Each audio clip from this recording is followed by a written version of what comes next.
नीतू, आज क्या तैयारियां हैं? क्योंकि अगर हम दिल्ली सरकार की बात करें, प्रदूषण का भी हम लगातार खबरें दिखा रहे हैं, 303 जो है AQI पहुंच गया है। तो ऐसे में इको फ्रेंडली रावणों की क्या तैयारी हुई है? देखिए वैभव, इको फ्रेंडली रावण की तैयारी तो दिल्ली में हुई है क्योंकि AQI बढ़ता जा रहा है। अभी जब हमारे गुड न्यूज़ टुडे के दर्शकों से बात कर रहे थे तो आपने कहा कि हम दशहरा पर रावण दहन तो कर देते हैं, लेकिन प्रदूषण जो रावण की तरह ही लोगों के लिए एक चिंता का सबब बनता जा रहा है, उसका दहन न जाने कब होगा। हालांकि सरकारें लगातार उस पर काम कर रही हैं। मैं मौजूद हूँ CR पार्क में, यहाँ पर जहाँ नवजोत आपको कलकत्ता के रंग दिखा रहे हैं, हम पहुंचे हैं CR पार्क, जिसे दिल्ली का मिनी कोलकाता कहा जाता है। यहाँ पर भी तस्वीरें बिल्कुल वैसी ही हैं। अभी महाआरती होगी, उसके बाद पूजा वंदना करके धुनुची नृत्य के साथ माँ को सिंदूर खेला करके विदाई दी जाएगी। और यहाँ अगर अंकित से कहूँ तो देखिए तैयारियां होने लगी हैं। महिलाएं जो पारंपरिक कपड़े हैं उसमें यहाँ आने लगी हैं और अब बस थोड़ी ही देर का इंतजार है। ये बताइए, सज धज कर घर से आई हैं, माँ को विदाई दे रही हैं आज। ये एक ऐसा मोमेंट है जिसमें आप इमोशनल भी नजर आ रही है क्योंकि माँ 4 दिन हमारे साथ थी और अब जा रही हैं और अब साल भर का फिर से इंतजार। जी हाँ, इमोशनल तो हो जाते हैं कि माँ इतने दिन हमारे साथ थी। 4 दिन से धूमधाम से हमने पूजा मनाया, माँ को प्रसन्न किया। आज विदाई का टाइम है तो आंखें भी नम है, मन भावुक भी हो रहा है और माँ को विदाई देने में मन थोड़ा दुख भी रहा है। तो इस प्रकार से माँ को विदाई भी देना है, फिर अगले साल का इंतजार भी करना है कि फिर माँ वापस आएंगी। विदाई होगी तभी माँ वापस आएंगी अगले साल, तो इसका हम वेट कर रहे हैं और नम आंखें भी हो रही हैं। और देखिए वैभव, नम आंखें होना भी लाजमी है क्योंकि बच्चे साल भर इंतजार करते हैं और बंगालियों में तो खास तौर पर अगर आप देखें तो वो माँ कहते हैं, माँ मायके आती है, अपने मायके आती हैं और फिर वापस जाती है। और कोई भी बेटी जब मायके आती है और वापस जाती है तो उनके मायके वालों की आंखें नम होती है। यहाँ देखिए तैयारियां पूरी हो गई हैं और अब बस कुछ ही देर का जो इंतजार है वो बाकी रह गया है। और यहाँ पर महिलाएं खूबसूरत परिधान में नजर आ रही हैं।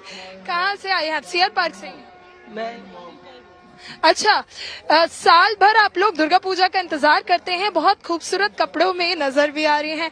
सिंदूर खेला का क्या महत्व है? क्यों खेला जाता है? ये खेला क्या होता है? देखिए सिंदूर खेला का, हालांकि कुछ लोग शर्मा जाते हैं, लेकिन सिंदूर खेला का महत्व काफी ज्यादा है। आप भी अभी हमारे दर्शकों को बता रहे थे 450 से ज्यादा सालों से ये सिंदूर खेला जा रहा है। यहाँ पर जो तैयारियां जो प्रासंगिकता है, जो कल्चर है, वो सिर्फ बंगाल तक सीमित नहीं है बल्कि काशी तक जाता है। नवजोत, एक बार फिर से आपके पास आ रहे हैं। आपको तो मैं देखता हूँ हमेशा जब भी आप बंगाल जाती हैं पूरी तरीके से बंगाल के रंग में रंग जाती हैं। आपके क्या धुनुची नृत्य की आपकी क्या तैयारियां हैं?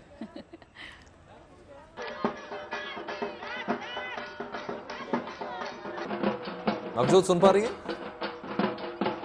हम लोगों ने खूब, हाँ बिल्कुल वैभव, मैं आपको सुन पा रही हूँ। मेरी आवाज अगर आप तक आ रही हो तो मैं ये कह रही थी कि आपने मिस कर दिया क्योंकि कल रात को हम लोगों ने खूब धुनुची नृत्य किया है।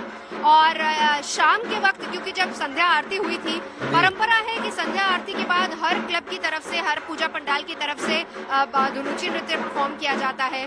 तो अभी फिलहाल आज की मैं बात करूं, अब मैं बिल्कुल इंतजार कर रही हूँ। और जहां तक आपने कहा कि रंग, तो रंग के बारे में भी मैं आपको बता देती हूँ कि मुझे खुद को इस बात का बहुत इंतजार रहता है कि कब मैं साड़ी, और वो भी बंगाली स्टाइल में साड़ी पहनूं। और फिर जाहिर सी बात है कि कहते हैं ना कि जैसा देश वैसा भेष, और यहाँ आकर अगर हम इस रंग में रंगे हुए हैं तो क्यों ना हम इस संस्कृति, उस कल्चर को अपनाएं। और देखिए भारत विविधता का देश है। आप अगर कहीं भी जाएंगे, आप खुद सोचिए, आप पंजाब जाते हैं तो आप फुलकारी ओढ़ लेते हैं, मध्य प्रदेश जाते हैं तो आप चंदेरी पहन लेते हैं, आप अगर बंगाल में आए तो ताट की साड़ी अगर आपने नहीं पहनी तो आप फील नहीं ले पाएंगे। तो एक्चुअली आज कलर ऑफ हैप्पीनेस, भले ही थोड़ी उदासी है, लेकिन माँ से यही उम्मीद और यही प्रार्थना हम लगातार कर रहे हैं कि माँ आशीर्वाद दे के जाओ कि समाज में खुशहाली आए और अगले बरस माँ तुम जल्दी आना। और इस वक्त मैं आपको जो तस्वीरें दिखा रही हूँ, देखिए ढाक लगातार बज रही है। एक सवाल है नवजोत, अगर बात हम सिंदूर खेला की करें, आप जो कि लगातार दिखा रही हैं, तस्वीरें भी थोड़ी देर में शुरू हो रहा है। ये सवाल था कि देखिए सिर्फ विवाहित महिलाएं होती हैं, कुंवारी महिलाओं को भी खेलने की अनुमति होती है, किस प्रकार का संदेश देने की कोशिश की जाती है नवजोत सिंदूर के माध्यम से? सिर्फ शुभता है या विवाह का प्रतीक? मैं मैं इस चीज को लेकर एक बात बिल्कुल क्लियर कर देती हूँ। देखिए, अभी तक अगर जो परंपरा सिंदूर खेला की चली आ रही, जैसा आपने जिक्र किया था कि ये बहुत सालों साल पुरानी परंपरा है माँ दुर्गा पूजा की, फिर दुर्गा विसर्जन की और सिंदूर खेला की। अभी तक ये कहा जाता था कि जो सिंदूर खेला की परंपरा है वो सिर्फ और सिर्फ विवाहित महिलाएं ही निभा सकती हैं। लेकिन देखिए, वक्त बदला, अब वक्त के साथ हम लोग भी समाज में बहुत सारे चेंजेस देखते हैं। लेकिन अब ये कहा जाता है सिंबॉलिकली, अगर जो विवाहित महिलाएं वो अपनी मांग में सिंदूर भरती हैं, लेकिन जो अविवाहित हैं वो तिलक लगा सकती हैं, अपने गालों पर सिंदूर लगा सकती हैं। यहाँ तक कि जो ट्रांसजेंडर्स हैं उनको भी अनुमति दी गई है कि आप भी माँ के चरणों में सिंदूर पहले अर्पित कीजिए और फिर उसके बाद आप उसको अपने तिलक के तौर पर लगा सकते हैं। लेकिन हाँ, ये हमारी संस्कृति परंपरा है कि मांग का सिंदूर सिर्फ और सिर्फ विवाहित महिलाएं ही भरती है और सबसे पहले सिंदूर पहले माँ को अर्पित किया जाएगा। अब आप देखिए कि यहाँ से सदा सुहागिन का आशीर्वाद माँ किस तरीके से देती है।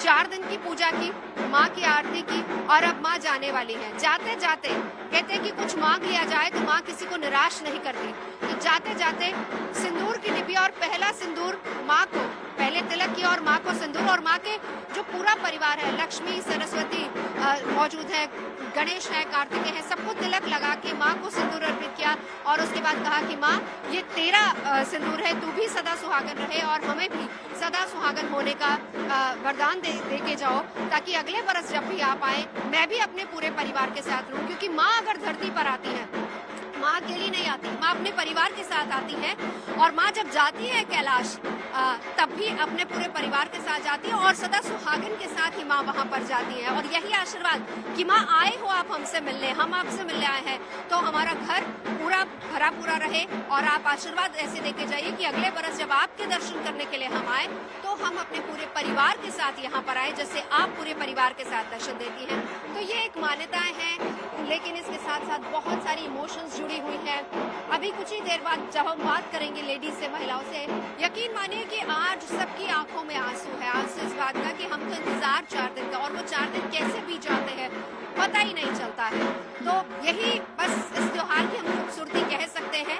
नवजोत, एक परंपरा है, माना जाता है कि माता अपने मायके में रहती हैं और उसके बाद जाती हैं, तो वो परंपरा क्या है वो जरा बताएं, और बंगाल में इस परंपरा को कैसे मानते हैं?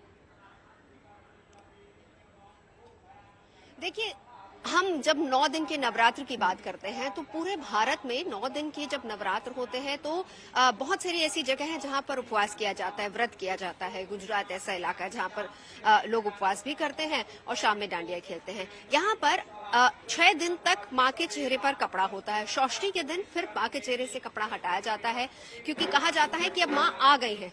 मतलब एक बेटी जब मायके आती है तो जिस तरीके से बेटी के मायके आने पर परिवार के लोगों को खुशी होती है, उस खुशी का भाव होता है सबके चेहरे पर, तो माँ का ये पूरा परिवार है। कहा जाता है, बंगाली समुदाय के लोग कहते हैं कि हम पूरा परिवार हैं और बेटी हमारे घर आ रही है। बेटी कौन? माँ। और माँ किसके साथ आ रही है? लक्ष्मी, सरस्वती, गणेश, कार्तिकेय, अपने पूरे परिवार के साथ माँ घर आ रही है। अब जब माँ घर आ जाती है तो माँ भी अपने कुछ कर्तव्यों को निभाती है घर आकर, और इसके साथ ही साथ माँ जब घर आई है तो माँ आशीर्वाद भी दे के जाएंगी। अब वो घर आई है, बेटी घर आई है, तो जाहिर सी बात है कि बेटी के स्वागत में, बेटी के सत्कार में किसी तरह की कमी नहीं रहनी चाहिए।